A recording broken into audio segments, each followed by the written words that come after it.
నమస్కారం న్యూస్ 21 టీవీకి స్వాగతం. హెడ్లైన్ చూద్దాం.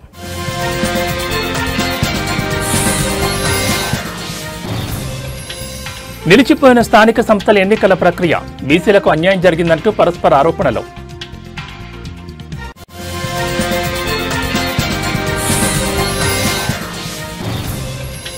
ఉపాధ్యాయ నియామకాలపై నిరుద్యోగులకు శుభవార్త, డిఎస్సీ నోటిఫికేషన్పై మంత్రి నారా లోకేష్ కీలక ప్రకటన.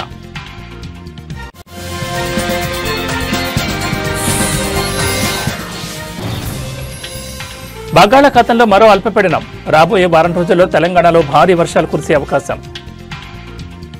ఉత్కంఠభరితంగా మారిన స్థానిక సంస్థల ఎన్నికల ప్రక్రియను హైకోర్టు నిలిపివేసింది. స్థానిక సంస్థల్లో బీసీలకు 42% రిజర్వేషన్లు కల్పిస్తూ రాష్ట్ర ప్రభుత్వం జారీ చేసిన జీవో 9పై స్టే విధిస్తూ గురువారం మధ్యంతర ఉత్తర్వులు జారీ చేసింది.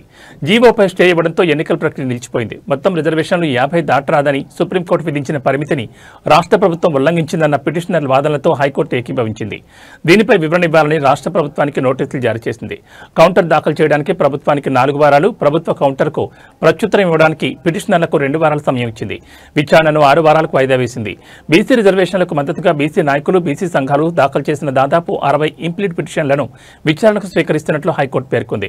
స్థానిక సంస్థల్లో బీసీలకు 42% రిజర్వేషన్లు కల్పిస్తూ రాష్ట్ర ప్రభుత్వం జారీ చేసిన జీవోను సవాల్ చేస్తూ బుట్టెంగారి మాధవరెడ్డి తదితరులు హైకోర్టులో దాదాపు 10 పిటిషన్లు దాఖలు చేశారు. బుధవారం వాదనలు ముగియకపోవడంతో గురువారం మధ్యాహ్నం 2:15 నుంచి chief justice Aparesh Kumar Singh, justice మొహియుద్దీన్ల ధర్మాసనం విచారణ కొనసాగించింది. రాష్ట్ర ప్రభుత్వం తరపున advocate general A Sudarshan Reddy వాదనలు వినిపించారు.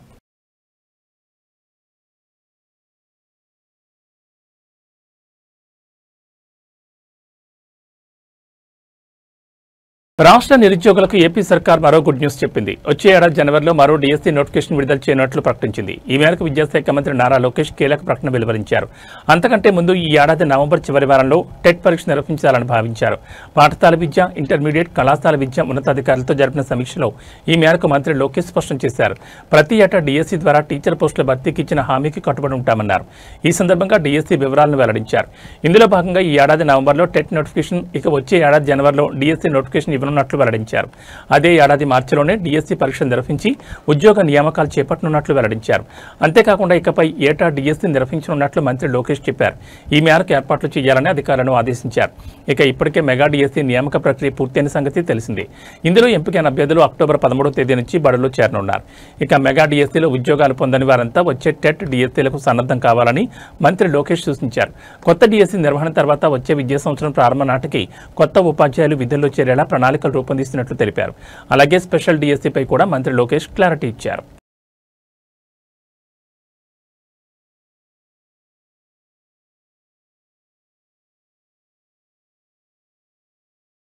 తెలంగాణ జిల్లాలో మళ్లీ భారీ వర్షాలు కురిసే అవకాశం ఉందని హైదరాబాద్ వాతావరణ కేంద్రం తెలిపింది. బంగాళాఖాతంలో ఏర్పడిన ఉపరితల ఆవర్తనం రేపటికి అల్పపీడనంగా మారనుందని, దీని ప్రభావంతో వచ్చే వారం రాష్ట్రంలో భారీ వర్షాలు కురుస్తాయని ప్రకటన విడుదల చేసింది. ఛత్తీస్గఢ్ నుంచి గల్ఫ్ ఆఫ్ మన్నార్ వరకు తెలుగు రాష్ట్రాల మీదుగా ద్రోణి, బంగాళాఖాతంలో మరో ఆవర్తనం ఉన్నాయి. ఈ నెల 11 నాటికి అల్పపీడనంగా మారితే మరోసారి కొండపోత వర్షాలు కురుస్తాయని అంచనా వేసింది. నేటి నుంచి రానున్న 3 రోజుల పాటు పలు జిల్లాల్లో మోస్తరు నుంచి భారీ వర్షాలు కురుస్తాయని అంచనా వేసింది. నేడు భద్రాద్రి కొత్తగూడెం, ఖమ్మం, సూర్యాపేట, మహబూబాబాద్ జిల్లాలో గంటకు 30 నుంచి 40 కిలోమీటర్ల వేగంతో ఈదురుగాలులు, ఉరుములు, మెరుపులతో కూడిన వర్షాలు కురుస్తాయని అంచనా వేసింది. శని, ఆదివారాల్లో భద్రాద్రి కొత్తగూడెం, ఖమ్మం, నల్గొండ, సూర్యాపేట, మహబూబాబాద్ జిల్లాలో తేలికపాటి నుంచి ఓ మోస్తరు వర్షాలు కురిసే అవకాశం ఉందని వివరించింది.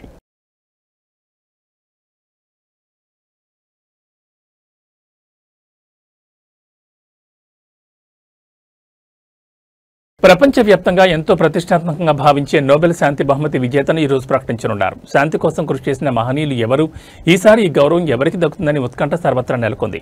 మరోవైపు గాజాలో శాంతి నెలకొల్పేందుకు అమెరికా మాజీ అధ్యక్షుడు డొనాల్డ్ ట్రంప్ ప్రతిపాదించిన ప్రణాళికపై భారత ప్రధాని నరేంద్ర మోడీ ప్రత్యేకంగా అభినందనలు తెలియజేయడం అంతర్జాతీయంగా చర్చనీయాంశమైంది.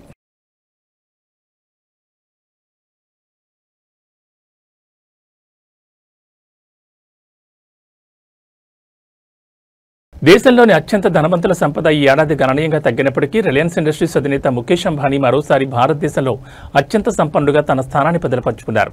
అంతర్జాతీయ మ్యాగజైన్ ఫోర్బ్స్ తాజాగా విడుదల చేసిన భారత 100 మంది అత్యంత ధనవంతుల జాబితా 2025 ఈ వివరాలు వెల్లడించింది. ఫోర్బ్స్ నివేదిక ప్రకారం ముఖేష్ అంబానీ $105 బిలియన్ అంటే సుమారు 9.32 లక్షల కోట్ల నికర సంపత్తో అగ్రస్థానంలో నిలిచారు. గత ఏడాదితో పోలిస్తే ఆయన ఆస్తి 12% మేర తగ్గినప్పటికీ దేశంలో $100 బిలియన్ క్లబ్లో ఉన్న ఏకైక వ్యక్తి ఆయనే కావడం విశేషం. Adani group chairman Gautam Adani $92 billion సంపత్తో రెండో స్థానాన్ని దక్కించుకున్నారు. OP Jindal group chairman Savitri Jindal కుటుంబం $40.2 బిలియన్ మూడో స్థానంలో నిలవగా టాప్ 10లో ఉన్న ఏకైక మహిళగా నిలిచారు.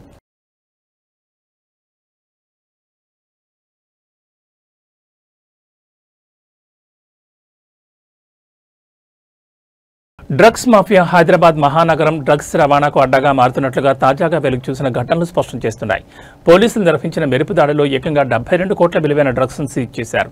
ఈ కేసులో 4 నిందితులను అరెస్ట్ చేశారు. అంతేకాకుండా నార్థింగ్ ప్రాంతంలో 7,50,000 విలువైన కొకైన్ను స్వాధీనం చేసుకున్నారు.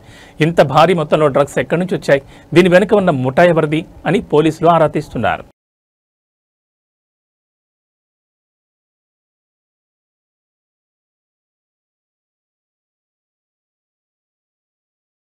నల్గొండ జిల్లాలోని చిట్యాల ఎంఆర్ఓ కృష్ణ అవినీతి నిరోధక శాఖ అధికారులకు రెడ్ హ్యాండెడ్గా పట్టుబడ్డాడు. రైతు నుంచి 2 లక్షల లంచం డిమాండ్ చేసిన ఎంఆర్ఓను గురువారం నాడు చిట్యాల కార్యాలయంలో జరిగిన ఆకస్మిక దాడిలో ఏసీబీ అధికారులు అదుపులోకి తీసుకున్నారు. కృష్ణపై గతంలోనూ అనేక అవినీతి ఆరోపణలున్నాయని అధికారులు తెలిపారు. ప్రస్తుతం నిందితుని ఆస్తులపై విచారణ జరుగుతోంది. లంచాలు అడిగే అధికారులపై ఫిర్యాదు చేయాలని ఏసీబీ ప్రజలకు విజ్ఞప్తి చేస్తోంది.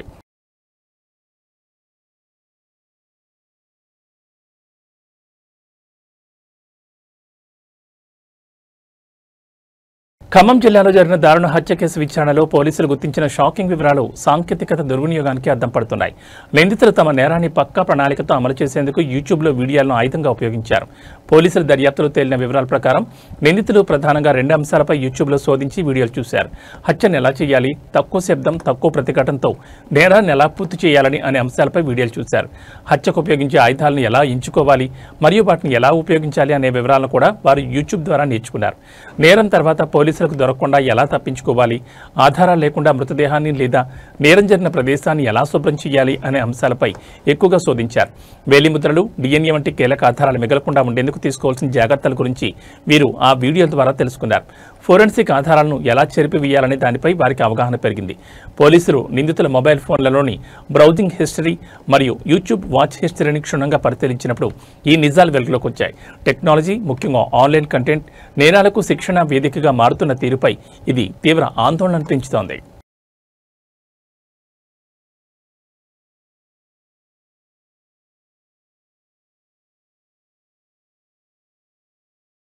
రాష్ట్రంలో కీలక పరిణామం చోటు చేసుకుంది. పాలనలో మార్పులు వేగం పెంచే లక్ష్యంతో ప్రభుత్వం భారీ స్థాయిలో ఐఏఎస్ అధికారులను బదిలీ చేసింది. ఒకేసారి ఏకంగా 31 మంది సీనియర్ అధికారులకు స్థానచలన కల్పించారు. ఏపీ ప్రభుత్వం ఈ నిర్ణయం వెనుక ముఖ్య ఉద్దేశాలు ఏంటి, ఏ కీలక శాఖలకు కొత్త అధికారులు నియమితులయ్యారు, పాలనపై ఈ బదిలీల ప్రభావం ఎలా ఉండనుంది?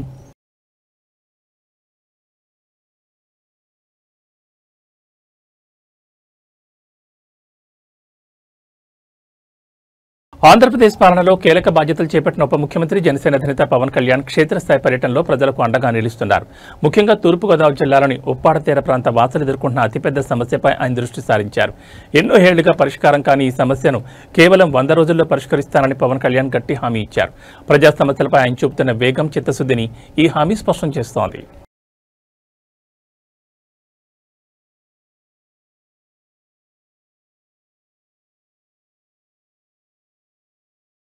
ఆంధ్రప్రదేశ్ రాష్ట్రంలో పేద వర్గాల ప్రజలకు బ్యాడ్ న్యూస్. ఎందుకంటే పేదలకు ఉచితంగా వైద్యం అందించేందుకు అమలు చేస్తున్న ఎన్టీఆర్ వైద్య సేవల స్కీమ్ నేటి నుంచి నిలిచిపోనుంది. ఈ మేరకు ఆంధ్రప్రదేశ్ స్పెషాలిటీ ఆసుపత్రుల అసోసియేషన్ నిర్ణయం తీసుకుంది. ఎన్టీఆర్ వైద్య సేవ ట్రస్ట్ కింద అందిస్తున్న వైద్యారోగ్య సేవలను అన్ని నెట్వర్క్ ఆసుపత్రుల్లో నిలిపివేస్తున్నట్లు అసోసియేషన్ ప్రకటించింది.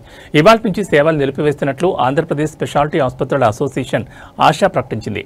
నెట్వర్క్ ఆసుపత్రులకు ఎన్టీఆర్ వైద్య సేవ ట్రస్ట్ ద్వారా ప్రభుత్వం చెల్లించాల్సిన బకాయిలు 2,700 కోట్ల పైనే ఉన్నాయని, నెల నెలా బకాయిలు పెరుగుతున్నా ఉపశమనం కలిగించే చర్యలు ప్రభుత్వం చేపట్టడం లేదని, బకాయిలు రోజురోజుకు పెరుగుతున్న నేపథ్యంలో వాటిని విడుదల చేసే వరకు ఎన్టీఆర్ వైద్య సేవా పథకం కింద వైద్య సేవలు నిలిపివేయడం జరుగుతుందని ఆశా అధ్యక్ష కార్యదర్శులు కె విజయ్ కుమార్, సిహెచ్ అవినాష్ తెలిపారు.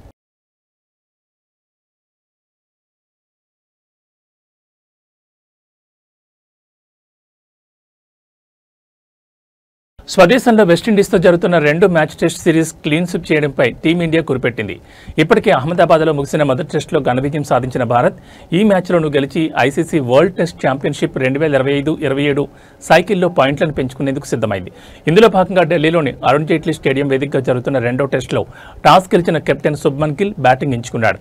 దీంతో జైస్వాల్, రాహుల్ మరోసారి జట్టుకు శుభారంభాన్ని అందించనున్నారు.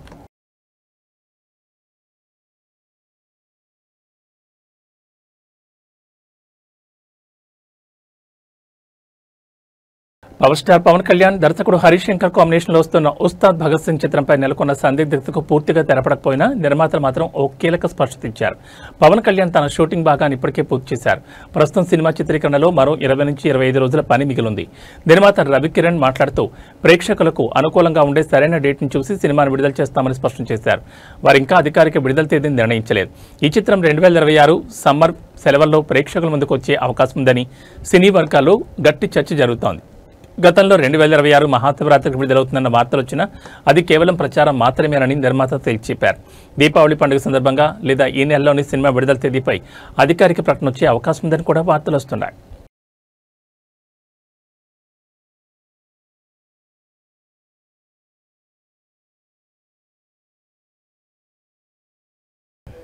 ఏబీ బులెటిన్ విశేషాలు. నమస్కారం.